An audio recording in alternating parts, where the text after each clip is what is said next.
नमस्कार दोस्तों, मैं हूं आपके साथ राही कपूर और आप देख रहे हैं ओपन भारत।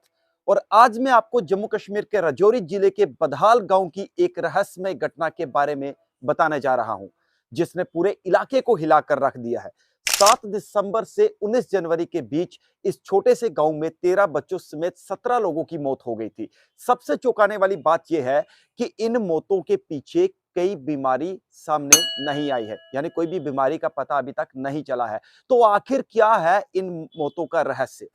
जैसे ही इन मौतों की खबर प्रशासन तक पहुंची तो जिला मजिस्ट्रेट अभिषेक शर्मा ने तुरंत बदहाल गांव को कंटेनमेंट जोन घोषित कर दिया और धारा 144 लागू कर दी गई। पूरे गांव को 3 जोन में बांटा गया। सभी सार्वजनिक और निजी समारोह पर पाबंदी लगा दी गई।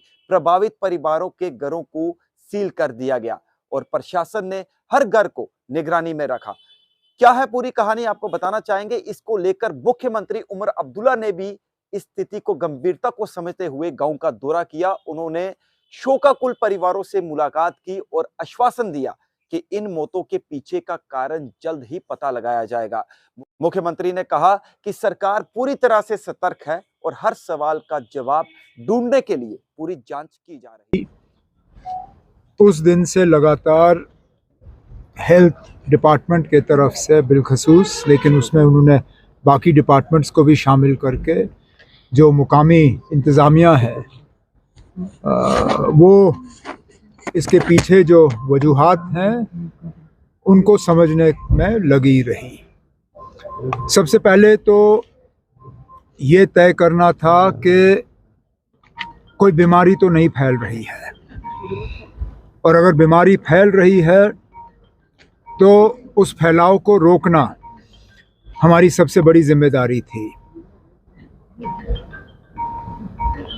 तमाम टेस्ट किए गए और ये पाया गया कि फ़िलहाल जो हमारे पास जानकारी है कोई बैक्टीरिया या वायरस नहीं है। और जितने भी इस अफसोसनाक वाक़या में डेथ्स हुए हैं, जिसमें ज़्यादातर बच्चे बच्चियां हैं,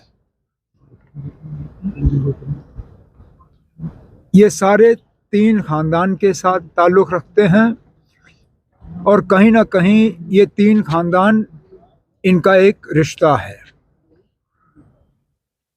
लेकिन अभी तक हम ये इस्टेब्लिश नहीं कर पाए कि जो 17 कीमती जानें गई हैं इसके पीछे वजह क्या है। तो जैसे आज मैंने मौके पे आके लोगों से बात की और उनको कहा, 3 चीज़ों पे हमारी ख़ास तवज्जो रही है। एक ये कि ये सिलसिला जो है ये थम जाए।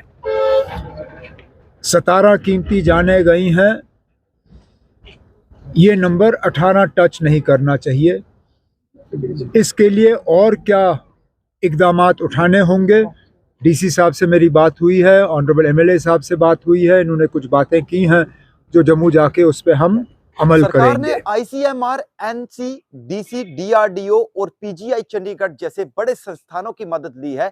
इन संस्थानों ने गांव से नमूने इकट्ठे किए और उनकी जांच की, यानी सैंपल कलेक्ट करके उनकी भी जांच की जा रही है। लेकिन अभी तक की रिपोर्ट्स में किसी भी प्रकार का बैक्टीरिया या फिर वायरस या फिर फंगल इन्फेक्शन नहीं पाया गया है।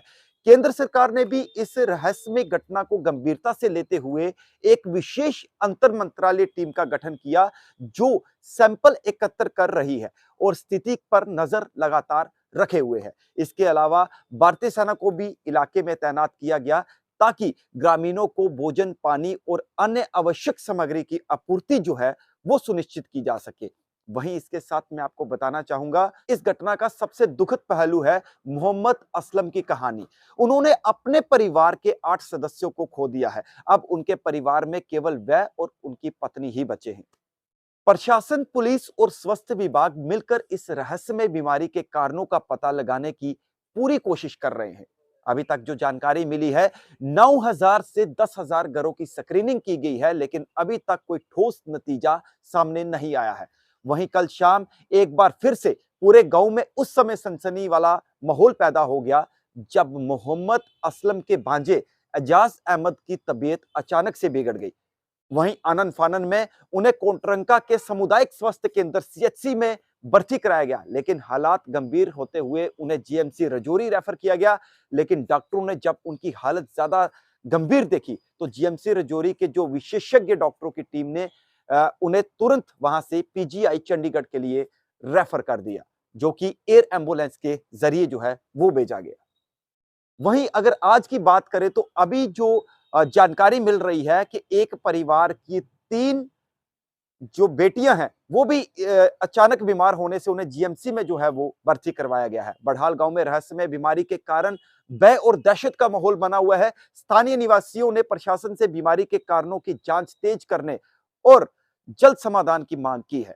तो दोस्तों, ये थी रजौरी की रहस्यमय मौतों की पूरी कहानी। हम उम्मीद करते हैं कि जल्द ही इस घटना के पीछे का सच जो है वो सामने आएगा। तब तक के लिए जुड़े रहिए हमारे साथ, और अगर अभी तक आपने हमारे चैनल को सब्सक्राइब नहीं किया है तो तुरंत कर लीजिए। हम आपको हर एक अपडेट सबसे पहले देने का प्रयास करेंगे। धन्यवाद।